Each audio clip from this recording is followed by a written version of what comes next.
송영주TV의 송영주 김진수입니다. 이번 방송은 네덜란드에 대한 이야기를 해볼까 합니다. 네덜란드가 수비 개판이지만 화끈했어. 화끈했다고. 그래 이겼어. 일단 이긴 게 중요하다고. 네. 못 이긴 누구와는 다르지. 나 같지 우크라이나에서 않지? 보면서 어. 바이날둠 미쳐 날뛰는구나. 근데 파리 갔는데. 여하튼 왜 목이 마요? 네덜란드 잘한 거 보니까 그렇게 목이 메이냐고. 바이날둠 미쳐 날뛰는 거 보니까 갑자기 막 피토하는 심정이 됐다. 저 근데 한마디 하고 가고 싶어요. 네. 제가 지난 방송에서 그런 얘기도 했어요. 프랭키 형 이대로 가면 측면 망해 이렇게 얘기했거든. 야 프랭키 형 조금 괜찮은데? 한경님만 해? 근데 그의 이렇게 생각한 거에 대해서 제가 조금 얘기를 해드릴게요 이제 네. 하면서. 일단 네덜란드가 메이저 대회 우승을 못하는 팀이라는 느낌이 있지만 메이저 대회에서 한 차례 우승을 차지한 적이 있죠. 언제다? 유로 88. 이 옷이 언제 거다? 유로 88. 88대 옷입니다. 네.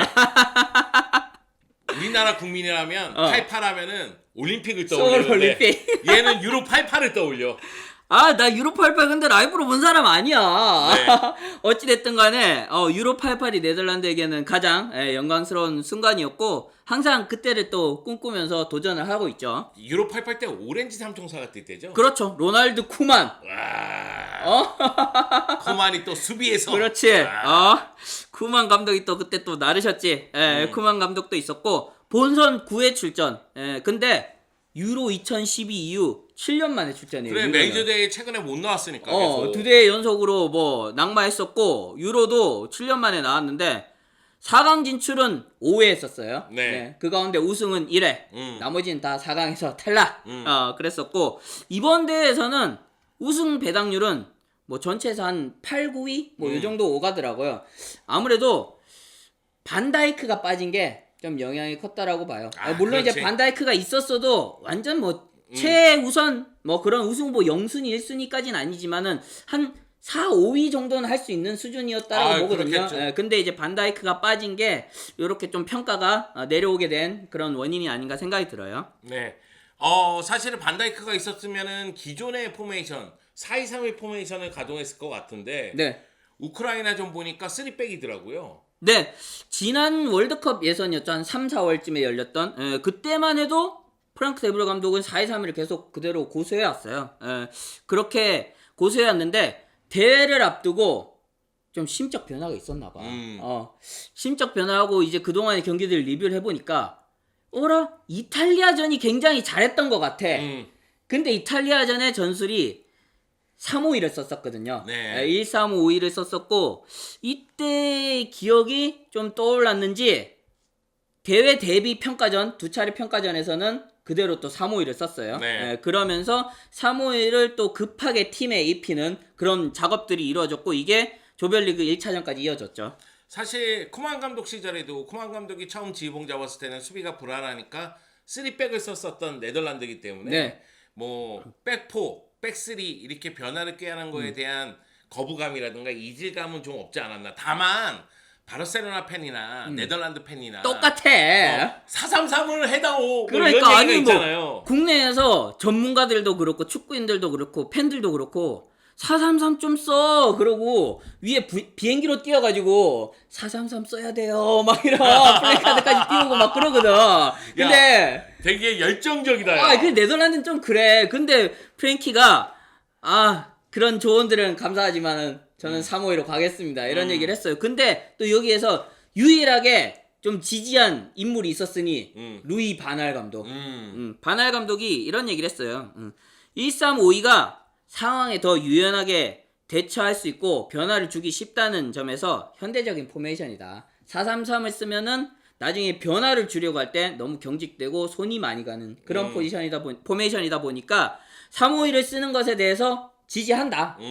그런 또 이야기를 했어요. 근데 사실 이번 네덜란드 대표팀에 대한 기대감이 떨어진 게 일단 코만 감독에서 프랑키 데브르로 바꾼 거.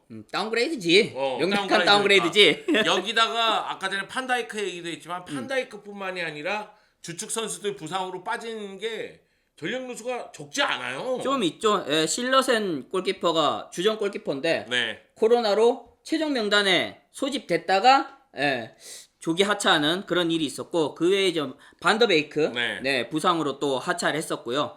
그리고 하차는 안 했지만 데리트 선수도 부상 네. 때문에 1차전에 결장했었죠. 1차전에서 빠졌지. 네, 근데 데리트가. 2차전에는 이제 또 부상에서 복귀해서 출전한다는 그런 소식이 들려오고 있어요. 바르셀로나로 와라. 돈 있냐? 없어.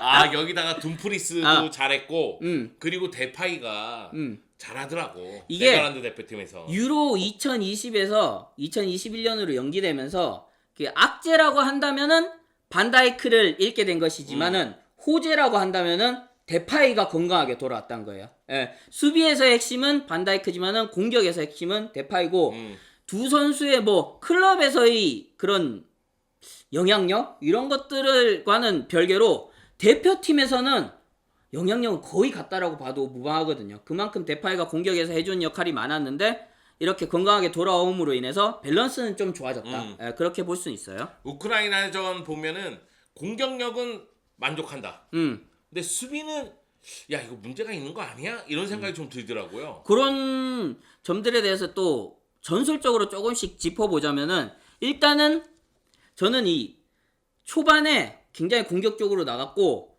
여기에서 득점을 또 만들어낼 수 있었던 것은 또 프랭키 데브르 감독이 전략적으로 준비를 잘했다라고 생각해요. 그 네덜란드는 공격이 주로 왼쪽에서 이루어져요. 뭐 요즘 최근에 왼쪽에서 이루어지는 팀들이 많지만은 네덜란드 역시 블린트, 프랭키 데용, 멤피스 데파이로 이루어지는 이 왼쪽에서 공격 작업이 이루어지거든요. 빌드업 시작도 블린트가 왼쪽에서 그렇죠. 하고 연결고리 더영도 왼쪽으로 빠지면서 플레이를 네. 하고 데파이도 이선과 왼쪽으로 빠지면서 플레이를 하니까 그러다 보니까 오른쪽은 주로 공격을 매듭 짓는 역할, 뭐 크로스라든지 슈팅이라든지 이런 것들로 좀 역할이 국한될 수밖에 없었는데 그러면은 그냥 둠프리스를 원래도 공격적으로 쓰니까 더 공격적으로 올리자.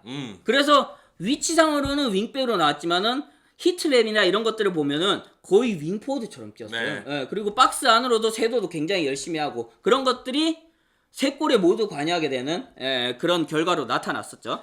일단은 둠프리스가 위로 올라가면서 이제 수비형 미드필더 중에 한 명이 공간 쪽으로 내려오는 경우가 생기고 그 가운데서 더용이라든가 블린트라든가 데파이까지도 이 왼쪽 라인에서 움직이면서 오른쪽으로 연결해주는 그러면서 둠프리스의 스피드를 최대한 이용하는 모습이 나왔었는데 그게 굉장히 효과적이었습니다. 그렇게 하면서 2대0까지 앞서가게 됐잖아요. 그러면서 좀 약간 흐름이 네덜란드로 거의 넘어간 것 아닌가, 우크라이나가 여기에서 무너진 것 아닌가라고 생각이 들었는데 여기서 데브르 감독이 블린트를 교체를 해주죠. 네. 블린트와 반 아놀트를 아케와 베인달로 교체를 해줬는데 이게 전술적으로는 결과적으로는 실패가 됐어요. 여기에서 왼쪽 수비 라인에서 변화가 일어나다 보니까 이제 마크맨이라든지 이런 영역을 다시 재분배하는 데 있어서 문제가 생겼고 이게 또 야르몰렌코의 엄청난 슛을 또 어떻게 보면 간접적으로 도왔죠. 네. 그런 역할을 하기도 했거든요. 근데 이제 이 부분에 대해서는 데브르 감독이 고민이 좀 될 것 같아요. 블린트를 뭐 조별리그 매 경기 다 90분 풀타임을 소화할 수가 없고 그리고 블린트 선수가 여담이지만은 심장 문제로 지금 근년에 여러 번 쓰러졌거든요. 그럼에도 불구하고 제세 동기를 달고 지금 뛰는 어떻게 보면 인간 승리의 그런 표본이에요. 근데 전날에 에릭센 선수가 쓰러졌었잖아요. 맞아요. 에릭센 선수는 또 더군다나 블린트 선수 아약스에서 같이 또 오랜 시간을 보냈던 선수고 그러다 보니까 블린트 선수가 그날 잠도 못 잤대요. 그렇겠지. 잠도 못 자면서 다음 날에 출전을 할 수 있을까? 그런 고민도 굉장히 많이 했는데 에릭센 선수가 동료들에게 뛰어라라고 이렇게 또 메시지를 보낸 걸 보고 힘을 받아서 또 뛰었다고 하더라고요. 그러면서 교체대에 나오면서는 또 약간 여러 감정이 섞였는지 눈물을 흘리면서 또 나오기도 했어요. 그만큼 블린트가 지금 정상적인 몸 상태가 아니기 때문에 그리고 대표팀에서는 굉장히 중요한 선수이기 때문에 데브르 감독이 관리를 잘해줘야 되는 선수거든요. 그런 면에서는 전술적으로는 이게 분명히 패착이었지만은 이게 장기적으로 봤을 때는 이해가 된다. 이해가 되는 2대0 선택이었다. 상황이니까 그때 그렇죠. 그때는. 그리고 또 한 가지는 음. 두 번째 골 허용하는 장면 보면서 물론 이제 워낙에 크로스가 정확하게 떨어지긴 했기 때문에 뭐라고 얘기하기 힘들지만 아니 높이 경쟁에서 문제를 드러내는 거 아니야? 판다이크하고 데리히트 있을 때는 공중볼은 걔네 둘이 다 처리했거든. 그렇지. 예. 스로 다 맞거든 네. 막. 예.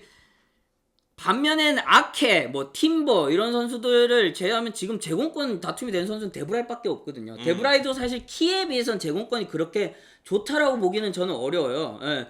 그런 측면에서는 좀 이런 약점을 드러냈지만 다행히 데리에트가 2차전에 돌아온다는 거 그런 면에서 조금 보완이 이루어질 것 같고요. 그럼 전술적으로 봤을 때는 저는 굉장히 불안한 면이 많았는데 생각보다는 조정을 잘 해서 나왔다. 그렇게 말씀드리고 싶어요. 그리고 국내 축구 팬들 입장에서는 네덜란드의 두 번째 골을 넣은 스트라이커. 베오르스트. 바로, 네. 베오르스트에 대한 기대감이 좀 생기는 것 같아요. 베오르스트가 야 이거 업그레이드 루크더용 아니야? 골을 넣었으니까. 네, 그렇죠. 네. 아 이거 골 넣는 루크더용 아니야? 뭐 이렇게 생각하시는 분들도 있는 것 같던데. 분명히 이제 공격적인 측면에서는 지금 베오르스트만큼 좋은 네덜란드 공격수가 없어요. 분데스리가에서 지금 매년 더 많은 골을 넣고 있고 올 시즌에 결국 20골까지 찍은 공격수거든요. 근데 베오르스트가 결국 이제 뭐 굉장히 열심히 뛰고 수비 가담도 잘해준다고 하지만은 원톱이고 장신 공격수다 보니까 기동력이나 이런 데 있어서의 또 제약이 있고 수비 국면에서 돌아섰을 때 수비 대형을 펼치는 데 있어서 여러 군데에 도움을 줄 수 있는 유형은 아니거든요. 그러면은 누가 많이 내려와야 돼? 데파이가 많이 내려야 그치. 되거든요. 근데 데파이는 대표팀 에이스거든요.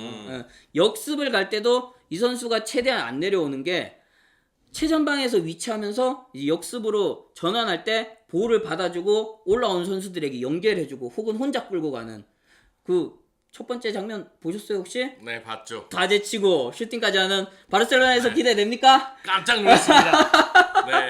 물론 이제 후반전에 조금 힘이 빠졌지만은 이게 또 데파이에게 수비적인 부담이 좀 가해져서 밸런스가 좀 무너진 것도 있거든요. 요게 조금 네덜란드의 지금 이제 조별리그를 치르는 그리고 토너먼트를 준비한 과정에 있어서의 고민이 아닐까 생각이 들어요. 바이나이듬은 어때요? 바이나이듬이 거의 에이스 같은 움직임을 보여주고 패스해주고 공격을 주도하고 최전방 지원하고 그러던데. 바이날둠이 리버풀 팬들에게는 굉장히 좀 어떻게 보면 억울한 선수죠. 아니 물론 이제 리버풀에서는 굳은 일을 많이 해주지만은 아니 리버풀에서도 공격적인 역할을 줬을 때는 이렇게 못하던데 쟤는 왜 꼭 항상 네덜란드만 가면 주사위 6개 굴린 것 마냥 저렇게 잘하냐 이런 얘기를 하는데 활동 영역 자체가 일단은 다르고요. 리버풀에서는 뭐 많이 올라갈 때도 있지만 기본적으로 3선에 위치하잖아요. 그렇죠. 그리고 더 올라가봐야 2선 정도인데 바이날둠이 네덜란드에서는 거의 1.5선에서 2선 사이에 위치해요. 그리고 볼을 그렇게 많이 잡지 않아요. 어떻게 보면 좀 약간 세컨톱 공격수적인 그런 역할을 하면서 공간을 찾아다니는 역할을 하고 그리고 주변 동료가 또 리버풀하고는 또 다르잖아요. 그런 밸런스적인 측면이 있다 보니까 바이날둠이 대표팀에서는 더 잘하는 것 아닌가 그렇게 또 말씀드릴 수 있을 것 같아요. C조에 네덜란드가 있는데 일단 우크라이나를 상대로 승리를 거뒀습니다. 그래서 2차전이 오스트리아전 그리고 3차전이 마케도니아전인데 마케도니아전은 잡을 거라고 예상을 하고 그럼 오스트리아전은 어떻게 치르는지에 따라서 조 1인지 2위인지가 확정될 것 같아요. 그런 측면에서 봤을 때는 네덜란드가 뭐 16강까지는 쉽게 가지 않을까? 1차전 잡으면서 그 조 1위를 할 경우에는 이제 그룹 D, E, F조의 3위와 맞붙게 되거든요. 부다페스트에서 맞붙게 되는데 D조에는 뭐 후보들을 보면은 체코, 크로아티아, 스코틀랜드. E조에는 스웨덴, 폴란드, 슬로바키아. 근데 F조가 문제야. 포르투갈, 프랑스, 그러니까. 독일. 이게 문제인 거야. 이 네덜란드가 16강을 만약에 넘어설 수 있다라고 하면은 높이 볼 수 있는 게 8강 대진은 오히려 조금 여유로워요. 그 웨일즈, 스위스, 터키가 유력한 뭐 A조 2위 그리고 B조 2위 핀란드, 덴마크, 뭐 러시아 등을 예상할 수 있는데요. 이 두 팀의 승자와 붙게 되거든요. 어떻게 보면은 16강보다 더 쉬울 수도 있어요. 물론 이제 8강까지 올라온 팀은 또 그때의 기세, 뭐 전력이 달라질 수도 있지만은 지금 상황에서 봤을 때는 만약에 올라갈 수 있으면 4강까지도 도전해 볼 수는 있는데 16강을 역시 통과하는 게 관건일 것 같고 저는 그런 면에서 조별리그를 잘 치러야 된다. 이 잘 치러야 된다는 걸 좀 더 자세하게 말씀드리자면은 일단 오스트리아전에서 이겨서 북마케도니아와의 3차전에서 좀 여러 가지를 테스트 해볼 수 있는 여유를 얻어야 된다. 지금 분명히 첫 경기는 꽤 잘 치른 편이지만 여전히 뭐 수비 국면에서의 대응이라든지 선수 조합 문제라든지 이런 것들에 있어서 좀 아쉬운 점도 있고 보완할 점들이 있거든요. 이런 것들을 북마케도니아전에서 할 수 있는 기회를 얻을 수 있으면은 조금 더 확률을 높일 수 있지 않을까 그런 생각은 들어요. 그래서 어디까지 갈 것 같아요? 나?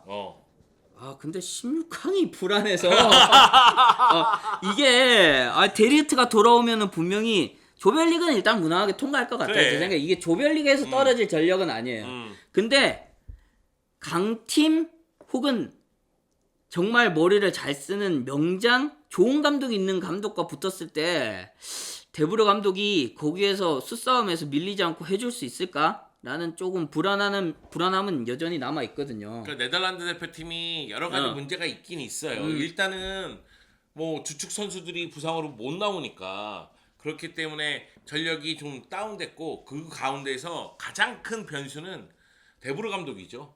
데브르 감독이 어떻게 할 수 있느냐, 그리고 헤쳐나갈 수 있느냐, 그런 모습을 보여줄 수 있느냐, 이런 부분이 중요하지 않나. 전 그래도 만약에 대회 직전까지 데브르 감독에게 한 5.5점? 6점 정도의 기대라고 했다면은 아니 100점 만점에? 여튼 지금은 한 10점 만점에 한 7점 정도까지는 기대치가 올라오지 않았나 생각은 들어요. 왜냐하면은 꽉 막혔다고 생각했는데 조별리그 1차전 치르면서 꽤 많은 부분에서 조정, 변화가 이루어졌다고 생각이 들거든요. 그런 면에서는 조금은 뭐 여지가 생겼지 않나 생각은 들어요. 그래서 난 4강? 4강까지 간다? 16강에서 F조 친구들을 피하고 4강까지는 갈 수 있지 않을까? 네덜란드가 또 준결승에 많이 올랐으니까. 유로에서는 또 강한 면이 있거든요. 그런 면에서 조금 기대할 수 있는 상황이 되지 않았나? 그런 생각은 들어요. 네. 네덜란드 4강. 제가 보기엔 8강 정도까지인 것 같은데. 여하튼 이제 네덜란드는 우크라이나 잡으면서 분위기가 좋다. 좋아. 네, 요 말씀 드리고 싶고. 그리고 세 경기 다 암스테르담에서 한다니까. 이거 굉장한 이점이에요. 굉장히 이점이죠. 네, 스페인은 3경기 다 스페인에서 하더라도 세비야에서 하더라도 첫 경기 무승부 아니겠습니까? 그런 일이 벌어질 수도 있다는 거죠. 있다는 거죠. 네. 자, 저희가 이제 네덜란드 얘기까지 해봤는데 네덜란드 김진수 기자의 예언대로 4강까지 갈지 아니면 16강에서 똑 떨어질지 한번 지켜보도록 하죠. 아약스 예언해놓고 8강에서 떨어지던데. 그래? 불안하다. 나는 16강 본다. 16강. 16강까지 가면은 일단은 기본은 한다. 그래도.